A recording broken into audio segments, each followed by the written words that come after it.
Apa yang akan Anda pikirkan, apabila saya tiba-tiba menyuruh Anda, jangan membayangkan, gajah duduk? Apa yang akan Anda pikirkan? Gajah duduk, bukan? Ketika saya bilang jangan membayangkan gajah duduk, seketika itu juga bayangan gajah duduk terlintas di benak kita, dan hampir mustahil untuk menghilangkan bayangan gajah duduk tersebut dengan cara memaksa untuk tidak membayangkan gajah duduk tersebut. Dan semakin kita mencoba untuk mengusir bayangan gajah duduk tersebut, yang terjadi malah bayangan tersebut semakin bertahan di benak kita. Perumpamaan di atas dapat menunjukkan bagaimana sulitnya untuk mengusir pikiran-pikiran negatif dari benak kita secara paksa. Dalam kasus tadi, ibaratkan gajah duduk tersebut adalah wujud pikiran negatif kita, yang bisa berupa rasa sedih, stres, marah, kecewa, bosan, dan lain-lain. Dan dengan logika yang sama, semakin kita mencoba untuk menghilangkan pikiran-pikiran negatif tersebut, yang terjadi malah sebaliknya, pikiran-pikiran negatif tersebut malah semakin bertahan. Jadi apakah kecenderungan kita untuk menekan pikiran-pikiran negatif dengan cara-cara seperti menyenangkan diri sendiri, memuaskan diri sendiri, menjadi alasan yang membuat kita malah merasa tidak senang dan tidak puas? Di sini kita dihadapkan dengan paradoks keinginan, yang menjadi dasar dari hukum kebalikan. Hukum kebalikan menjelaskan bahwa semakin kita mengejar sesuatu, maka semakin kita meraih hasil yang bertolak belakang dari hasil yang kita inginkan. Atau singkatnya, semakin keras kita mencoba, maka semakin rendah kemungkinan untuk berhasil. Dan kebalikannya, ketika kita berhenti mencoba, maka semakin besar kemungkinan kita untuk mendapatkan yang kita inginkan. Maka dengan logika tersebut, apabila kita ingin menghilangkan bayangan gajah duduk dari benak kita, dalam kasus ini, berhenti berusaha dan mengikhlaskan secara perlahan, merupakan solusi secara paradoks dari permasalahan tersebut. Daripada berusaha keras untuk mengusir bayangan gajah tersebut dari pikiran kita, yang kita lakukan adalah kita biarkan gajah tersebut menghilang secara perlahan dengan sendirinya, dengan cara mengabaikannya. Jadi, bagaimana sih cara kerja hukum kebalikan di dunia nyata?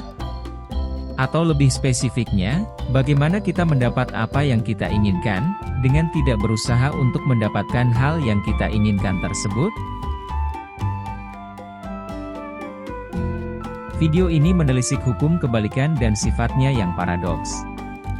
Selain itu juga sebab-sebab di balik pikiran-pikiran negatif yang ada di benak kita, dan bagaimana kita dapat bebas darinya.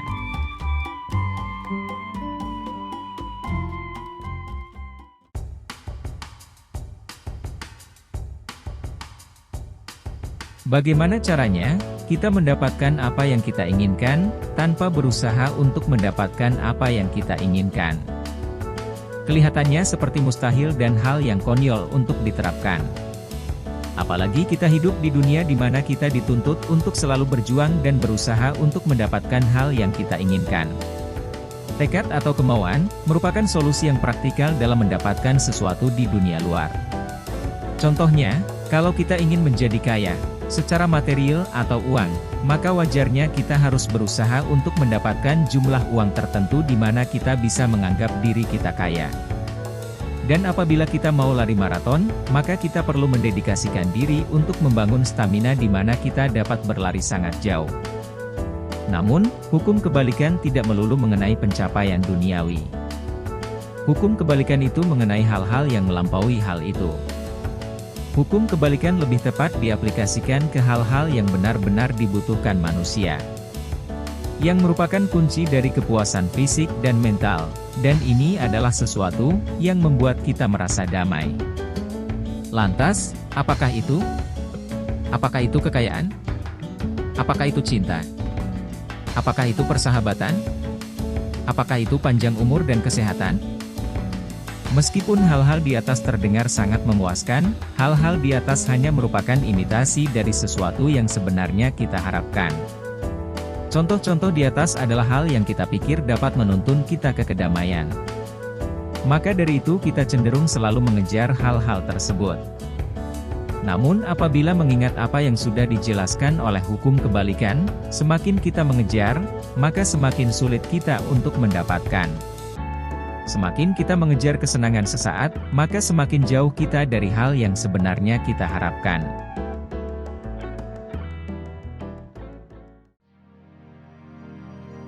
Seorang filsuf asal Inggris bernama Alan Watts, pernah menyatakan, kita tidak tahu apa yang sebenarnya kita inginkan, karena ketidakmampuan kita dalam menerka hal tersebut. Berikut kutipannya. Terjemahannya. Kenapa kamu tidak begitu tahu hal apa yang sebenarnya kamu inginkan? Alasannya ada dua. 1. Kamu sudah memiliki hal itu. 2. Kamu tidak tahu siapa diri kamu, bukan karena kamu kurang introspeksi, namun karena kodrat kita yang memang mustahil untuk mengetahui diri kita yang sebenarnya. Seperti halnya pisau, dia tidak memotong dirinya sendiri, dan api, dia tidak akan membakar dirinya sendiri, dan cahaya, tidak menyinari dirinya sendiri. Dan maka dari itu, apakah kita mencari sesuatu yang kita sendiri tidak bisa terka? Salah satu hal yang sebenarnya mengelabui manusia adalah perspektif bahwa mendapatkan sesuatu atau mengubah sesuatu yang berasal dari dunia luar seperti memiliki barang mewah, memiliki uang, mempercantik penampilan, menikmati pemandangan yang indah. Kita menganggap hal-hal tersebut dapat membebaskan kita dari rasa kekurangan. Hukum kebalikan menunjukkan bahwa yang terjadi adalah sebaliknya. Kita merasa kurang karena kita merasa tidak puas dengan hal-hal yang ada di sekitar kita. Semakin besar rasa tidak puas kita, semakin kita merasa menderita. Semakin besar perubahan yang kita inginkan, semakin kita merasa kekurangan. Bayangkan, kita membuat tujuan untuk menjadi miliuner, dan dengan meyakini hal tersebut membuat kita senang. Namun, dengan membuat tujuan seperti di atas, tidak hanya berarti kita akan butuh banyak usaha untuk akhirnya bisa puas, tapi itu juga membuat kita menjadi tidak bahagia karena kita melihat diri kita yang sekarang sangat jauh kurangnya dari diri kita yang kita impikan. Seperti yang dikatakan Mark Manson, mengejar sesuatu hanya akan menunjukkan betapa miskinnya diri kita dari sesuatu tersebut. Semakin kita ingin menjadi kaya, semakin kita merasa miskin dan kurang berharga. Berapapun jumlah materi yang kita punya. Oke. Mari kita ulangi sekali lagi. Apabila kita meningkatkan jumlah uang yang kita perlukan untuk kita bisa bahagia, semakin besar rasa ketidakcukupan dan hasilnya kita akan merasa lebih sengsara. Tapi apabila kita menurunkan angka tersebut secara signifikan, rasa ketidakcukupan tersebut akan berkurang, dikarenakan garis finish yang kita tuju berpindah menjadi lebih dekat dengan posisi kita sekarang. Namun demikian, kebanyakan dari kita akan masih lebih memilih untuk membuat target yang tinggi, kadang bahkan jauh lebih tinggi dari posisi kita yang sekarang. Dan maka dari itu rasa ketidakcukupan kita semakin mendalam dan menyiksa. Manusia cenderung untuk selalu mengejar apa yang mereka inginkan sebagai obat dari rasa kekurangan. Akan tetapi membiarkan rasa kekurangan itu menguasai mereka, sebenarnya juga tindakan yang kurang logis. Dan itulah masalah yang pernah dibahas oleh filsuf Jerman, Arthur Schopenhauer. Beliau menyimpulkan bahwa manusia selalu menginginkan apa yang mereka inginkan. Manusia merupakan simbol dari hasrat atau keinginan hidup itu sendiri. Dan kecenderungan itu sendiri menimbulkan rasa kurang yang terus-menerus yang menyebabkan kita sulit dipuaskan oleh apapun yang ada di sekitar kita. Oleh karena itu, kita secara tidak sadar menginginkan lebih dari yang kita butuhkan, yang disebabkan rasa kurang yang terus-menerus. Sering kita merasa kurang karena hal-hal yang ada di sekitar, kita rasa tidak cukup. Seperti ada yang kurang, namun kita tidak tahu apa itu. Dan maka dari itu, kita kadang mencoba untuk melarikan diri ke hal-hal yang lebih dapat menyenangkan dan memuaskan diri kita. Akan tetapi setelah kita mendapatkan hal tersebut, kadang yang terjadi malah kita merasakan ketidakpuasan yang sama yang kita coba hilangkan di awal. Seperti yang dikatakan Schopenhauer, kesenangan yang sementara adalah ilusi yang menyesatkan, karena keinginan-keinginan yang tercapai tersebut tidak dapat memberikan ketentraman. Menurut Schopenhauer, hasrat adalah alasan kita selalu berjuang, hasrat juga yang membuat kita terus berusaha.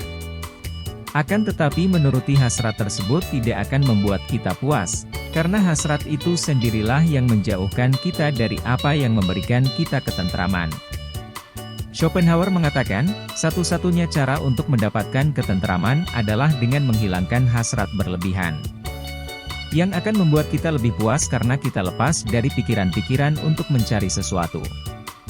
Dalam kata lain, berhentilah untuk mencoba memiliki sesuatu dan kau akan memilikinya. Dengan menjadi apa adanya, kita akan merasa tentram. Dengan menerima apa yang di sekitar kita, kita akan merasa damai. Namun bila kita mencoba untuk menjadi orang lain, maka kita merasa tidak tentram. Dengan mencoba untuk menghindari apa yang ada di sekitar kita, maka kita akan merasa gelisah. Menerima dengan ikhlas semua pengalaman, sekalipun itu negatif, menjadikan itu pengalaman yang positif. Dan karena itu, melawan pengalaman negatif hanya berarti kita menderita dua kali. Ketika kita mencoba keras untuk mengapung di permukaan, kita akan tenggelam. Namun apabila kita membiarkannya dan tidak melawan, kita akan mengapung. Kutipan dari Alan Watts. Kasus yang sama, ketika kita berusaha keras untuk tidur, upaya tersebut malah akan membuat kita terjaga. Hanya saat kita berhenti untuk berusaha keras untuk tidur, maka kita akan terlelap. Ketika kita berhenti mengejar sesuatu untuk menjadi bahagia, maka kita akan merasa bahagia, karena kita tidak membutuhkan lebih dari apa yang kita punya sekarang. Di saat kita berhenti untuk mengejar kekayaan, kita akan hidup dalam kelimpahan karena kita puas dengan apa yang kita punya sekarang, dan hal-hal lainnya yang datang setelah itu kita anggap sebagai bonus. Maka dari itu, satu-satunya cara untuk memiliki apa yang kita inginkan, adalah dengan berhenti mengejarnya. Dan itulah apa yang diajarkan oleh hukum kebalikan kepada kita. Ada sebuah cerita yang dapat menggambarkan konsep di atas dengan lebih jelas. Bagaimana kita membuat air kotor terlihat jernih? Bayangkan ada sebuah gelas yang airnya kotor dan kita ingin menjadikannya lebih jernih. Kita bisa saja menggunakan sendok untuk mengusir kotoran-kotoran yang membuat airnya menjadi keruh, tapi tentu saja itu tidak akan berhasil. Satu-satunya cara untuk menjernihkan air dalam gelas tersebut adalah dengan mendiamkannya saja sampai kotoran-kotoran yang membuat airnya keruh mengendap dan airnya akan menjadi jernih. Kotoran-kotoran tersebut melambangkan pikiran-pikiran kita, keinginan kita, dan emosi-emosi negatif. Mencoba untuk mengusir kotoran-kotoran dengan menggunakan sendok menggambarkan bagaimana kita mencoba untuk mengejar kebahagiaan. Menjernihkan air dalam gelas menggambarkan ketentraman, yang hanya akan terjadi ketika kita membiarkan saja airnya dan menunggu kotoran-kotoran yang membuat keruh untuk mengendap dengan sendirinya. Oleh karena itu, berhentilah mencoba untuk memilikinya dan kita akan memiliki hal tersebut.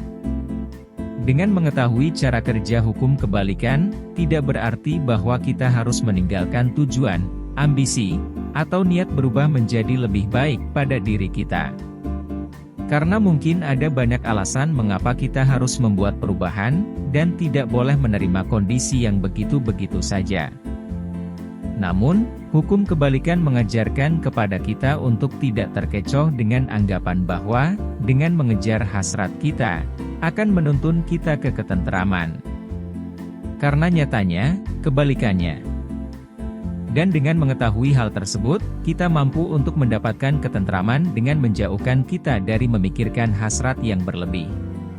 Seperti yang dikatakan oleh Alan Watts, misteri kehidupan bukanlah masalah untuk diselesaikan, namun sebuah pengalaman untuk dirasakan.